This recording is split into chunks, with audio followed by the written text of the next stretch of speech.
Welcome to another episode of Progress, Potential, and Possibilities, discussions with fascinating people designing a better tomorrow for all of us. I'm your host, Ira Pastor. Welcome, everybody, again to another episode of our show. Today, bringing you another fascinating guest who is working to create a better tomorrow. Today, we have the honor of being joined by Teresa Bonner, who is Executive Director of the E.A. Michelson Philanthropy, which is an organization that has a mission of both through funding and advocacy, championing programs that ultimately break barriers, build community, and help spark creativity. E.A. Michelson Philanthropy has made grants over the years totaling more than $47 million since 2006. They have been actively supporting nonprofit organizations across the United States through direct financial support, advocacy, as well as partnerships, informal alliances, convening trainings, and more.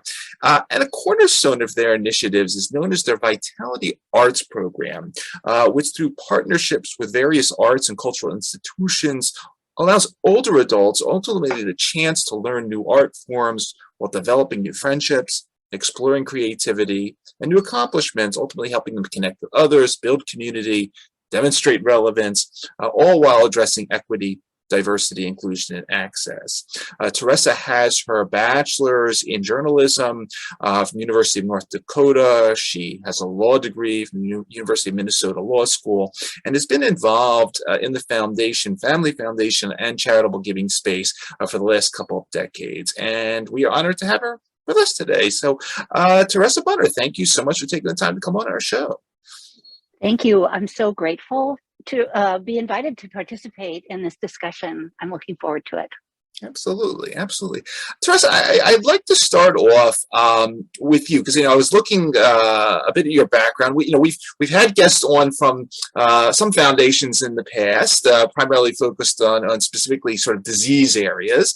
Right. In your particular case, I was looking at your bio, Library Foundation of Hennepin County, then into sort of the financial industry, Piper Jaffray Foundation, U.S. Bancorp, and then into the private family business. Take us a little through that journey and sort of how your career has sort of ultimately grown around this particular segment of charitable giving.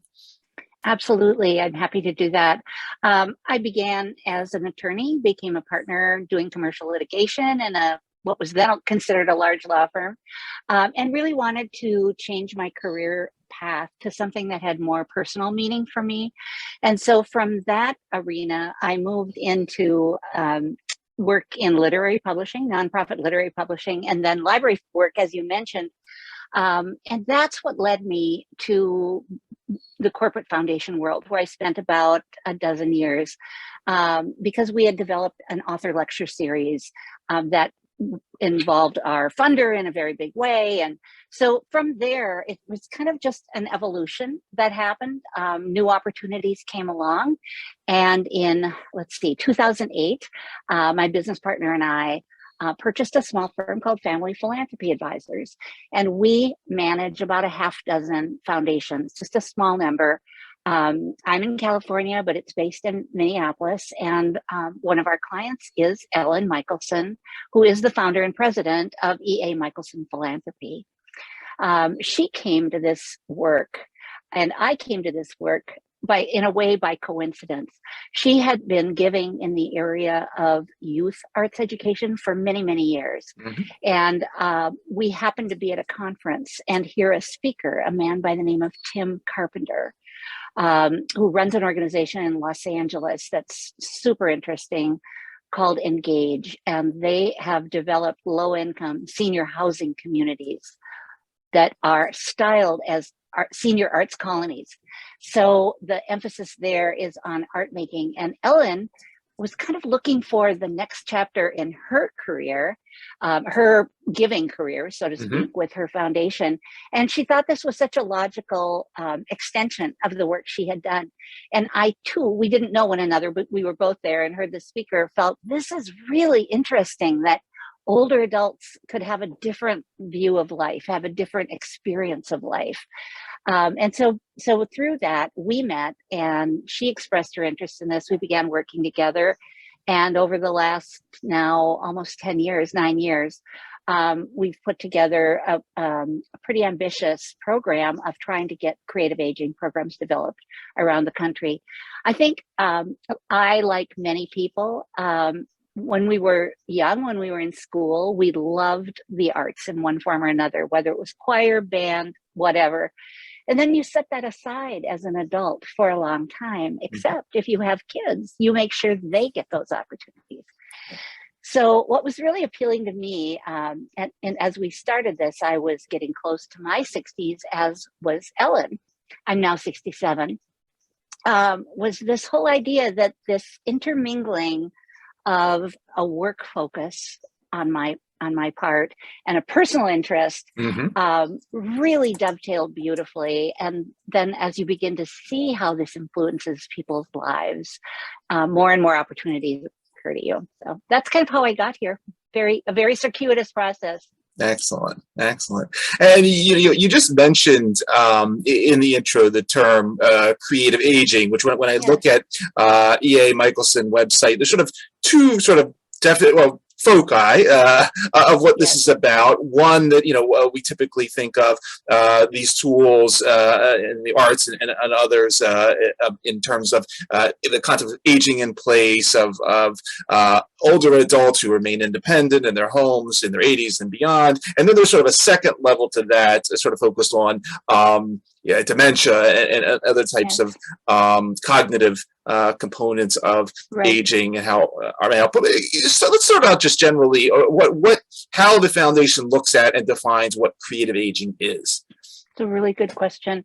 So as we began to learn about this field, which was pretty young back in whatever year that was, 2012, 2013, the primary emphasis in creative aging programs at that time in this country was on programs that really did relate to health care or people with significant cognitive losses.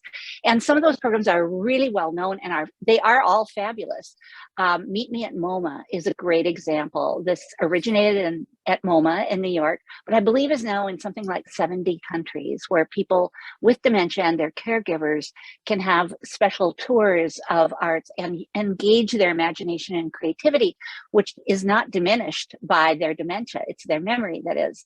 But as we looked out, and this is really, as I mentioned, this is Ellen Michelson's foundation. It's a private foundation. It's one person. We knew we needed to really focus, and there wasn't enough emphasis out there on programs that were geared toward adults who really still had a lot of capacity, but not a lot of outlets. Most people, when you would bring this up, they wouldn't even know what the term creative aging is. But when you begin talking to them, they become really interested in this. But there's really a very big difference in programs that have a therapeutic end in mind, and those that are really about actively learning an art form in a socially supportive environment where you can really make new friends and relationships while you're learning something that you didn't think you ever could learn at this stage of your life. So we decided to focus on that arena, and we ended up kind of coining the term vitality arts to describe this, because creative aging is so often associated strictly with the dementia-based programs. Sure. And there's a going into the Vitality Arts program on your website.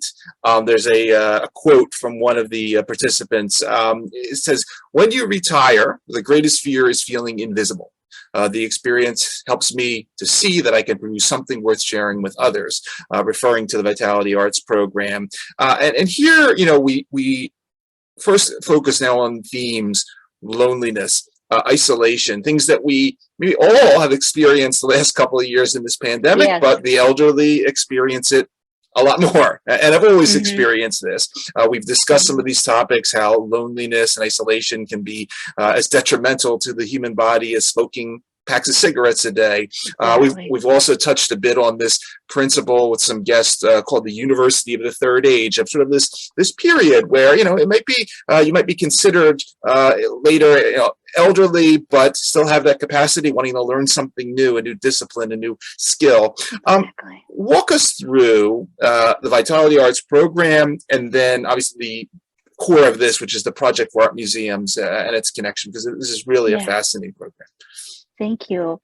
Yes. Well, what we learned, and which is still true, is that there is a body of research that shows that programs that follow kind of a model where you really have an opportunity to learn an art form in as much depth as you want, essentially, to begin to develop a sense of accomplishment about the work, or mastery is a word that's often been used, but I think often misunderstood. But to do it in a setting that really facilitates friendships, and it has to do with the kinds of conversations you have when you're involved in a creative activity with like-minded people. So number one, these kinds of programs are what we call sequential and skill building, which means there need to be a certain critical mass of them, perhaps an 8-week workshop series on whatever the art form might be. And then they are always taught by teaching artists, professional teaching artists, who have a vast array of skills on working with people to learn an art form. And in the programs we've funded, we've really helped them learn how to work well with older adults. So that's kind of component number one. Number two, having a program designed for older adults, taught by professional teaching artists, that are sequential and experiential. You're not just learning about an art form, you're actually making something. And so, and then they always include a culminating event, which means basically it's a celebration of what's being done. So these are really the core components of these programs. So at any rate, as we were talking about these programs and how they're really structured in a way that allows you to kind of dig as deep as you want to learn something new. And these programs come in basically any kind of art form that you can imagine. And some are very surprising. Some are things you might expect. Could be memoir writing, it could be watercolor, but it's also been, as one of our grantees, the Minneapolis Institute of Arts, offered a class in graffiti, which was enormously popular because there's a whole history and art form, but also people learn the technical aspects of it, which are not so easy to learn. So the range of programs has been remarkable, and it's really about the creativity of the organizations that are bringing these programs to life. Another grantee is in Phoenix, Arizona. It's the Heard Museum, which is, I believe, the largest private collection of Native American Indian art in our country. And they were very interested in doing this and developed programs in a variety of art forms. But one that's just been so consistently popular is Navajo weaving. And the students would come and would actually make these small looms in the beginning of the class and learn these techniques, which are very challenging, very difficult. And one of the great stories about that program, for example, is that many Native people came, some at great distance every week for these programs, but they were there with people who were also not Native, and they all had stories to share about their upbringing or things that were created in their families. And it ended up, because these programs can be designed this way, to give us some real cross-cultural understanding in ways that we wouldn't be exposed to in our regular day-to-day lives. Beautiful, really wonderful.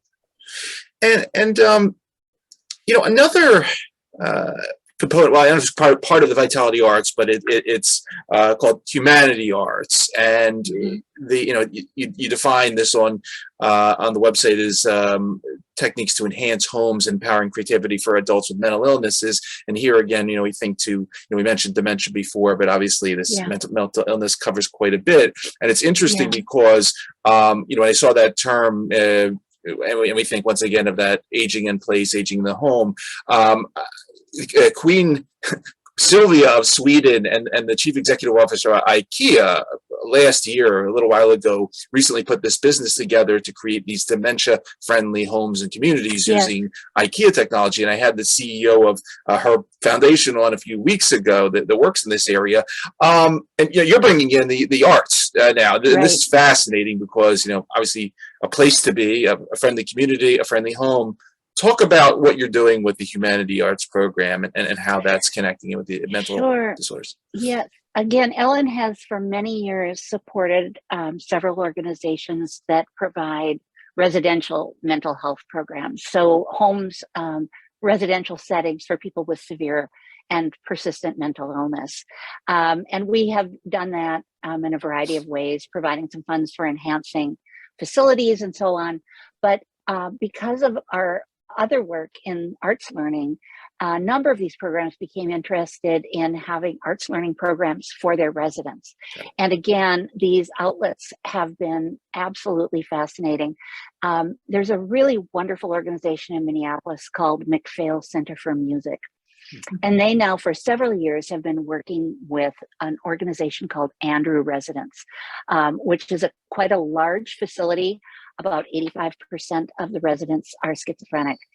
And we've been funding the offering of these programs in music. So this is not dementia related, of course, and it's not limited to older adults. But both the music therapy has included things like drumming and drumming circles. They formed a choir and they have performed on stage. And these are individuals who have a very difficult time connecting with other people or doing things visibly. And so even at the beginning, they said, well, if we get 3 residents to come, that'll be, a great success, but it's gone far, far beyond that. And so, the impact that the arts can have and music in particular, I think can have in those settings is really important as well. But as you know, there's such a severe shortage of facilities of this kind. It's a smaller part of Ellen's giving, but it's also really important to us. So. Absolutely. Yeah, that's why I wanted to highlight it because and I see a lot of interconnection here, though. There is to some of these themes, and that's I wanted now to loop back to sort of the third pillar here, which is called discovery arts. And at the beginning, Teresa, you mentioned that I guess things started off several years ago, children and youth programs. You have the Discovery Arts program, which is focused on that. But I was thinking, I'd love you to talk about Discovery Arts, but at the same time, another really interesting theme that we delved into on the show is this intergenerationality. That we can do things for youth and the elderly, but when you put them together, they really amplify one another. That the youth learn things from the elderly from the youth. Talk a little bit about if any interesting intergenerational themes there as well. Absolutely. So in the youth arts funding, basically we do that in Minneapolis, Minnesota, at St. Paul, and that is an area Ellen's been giving in for many years, probably 30 years. And really, they're programs that are youth arts education programs. They're great. When we began doing the creative aging or vitality arts work, the work with older adults. Beginning in 2013, we created 3, and now there will be 4 cohorts of organizations that want to offer programs like this for older adults. And we've always said we're very open to any kind of intergenerational learning program. And so we've had some that have been great examples. One is in Providence, Rhode Island. It's an independent school called School One that does have an arts focus. It's a high school. Secondary school, and their concept was to partner with an organization of older adults that was in the immediate area, and they have had classes in almost any art form you can think of. So the high schoolers and the older adults take the class together, and they do performance, they do painting.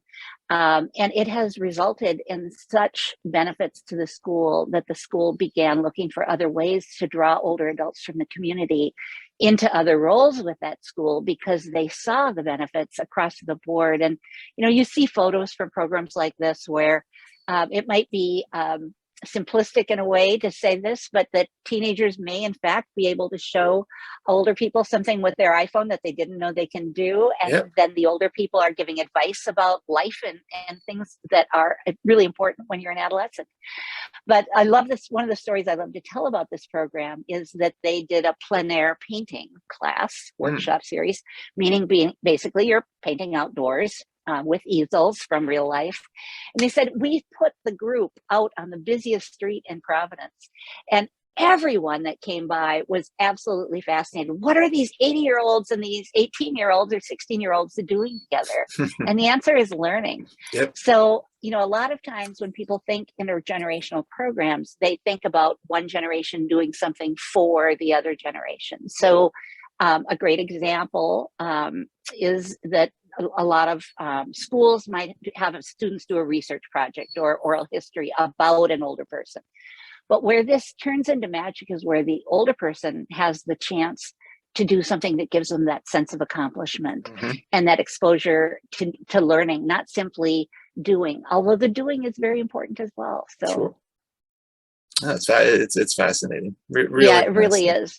It really is. There are other examples outside of the arts that have been so interesting to me. One I heard about at a conference recently. It was called Senior to Senior, but it was high school seniors and older adults paired for the purpose of talking about their lives and what mattered. It was a really interesting project as it was described, because it started with the idea of simply a service project, but then it evolved into something much more that it really involved both sides giving to each other in ways that it far beyond what the high school in question had thought about when they created it. Outstanding.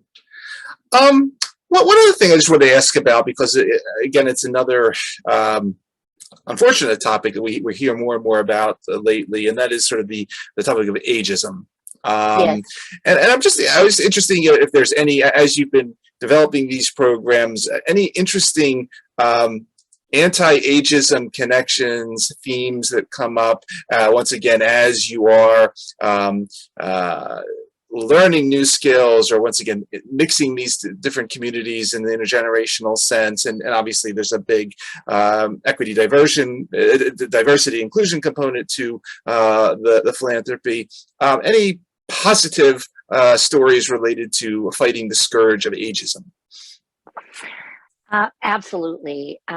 One of the things that has happened through these programs that we have run, that we've funded organizations to develop these arts learning programs for older adults, is this sense that with all these benefits that these programs offer, and the fact that they're just not that terribly expensive to offer them, why don't we see more of them?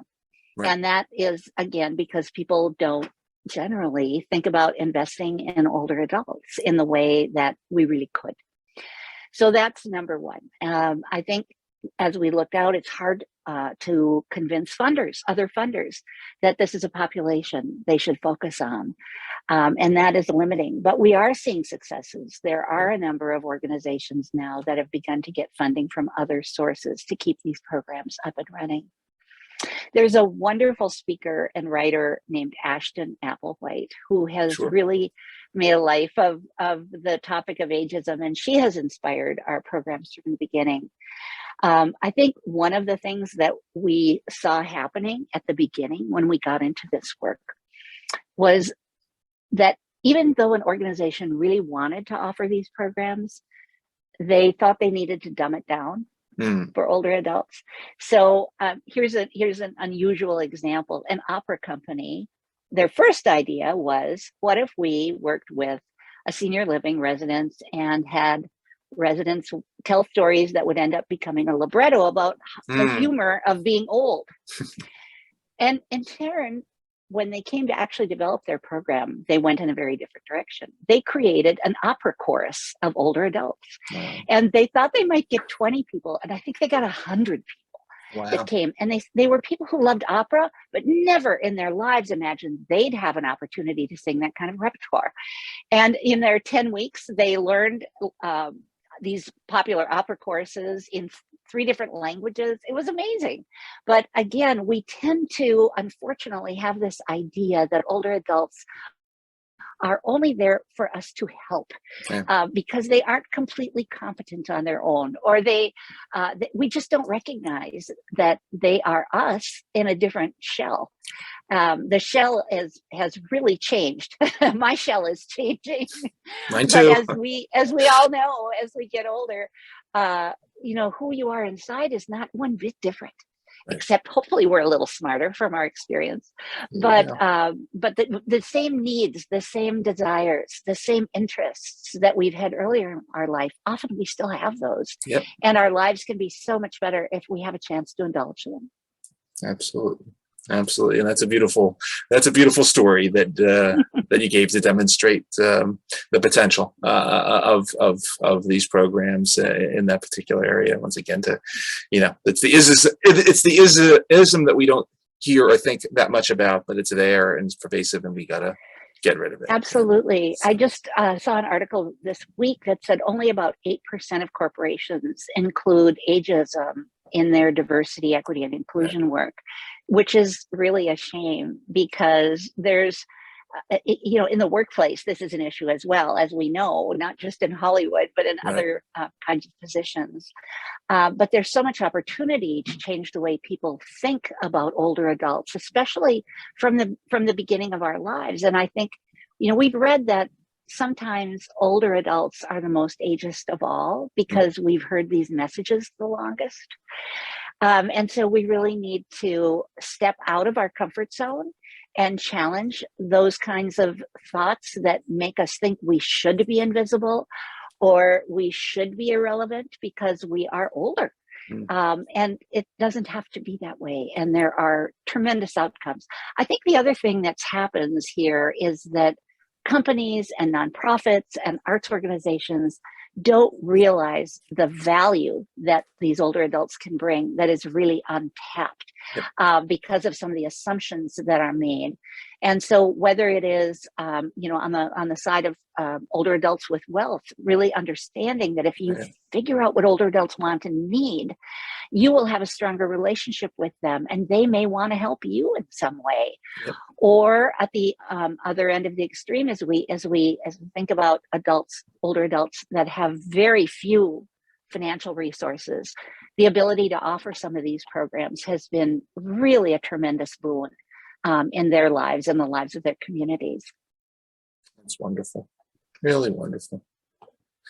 What is coming up for EA Michelson Philanthropy as we move further into 2022? Any other programs that I didn't touch on, things you want to talk about, please? Yeah, we're really, really excited. I mentioned earlier that we have run 3 cohorts, as we call them, of organizations that wanted to develop vitality arts programs.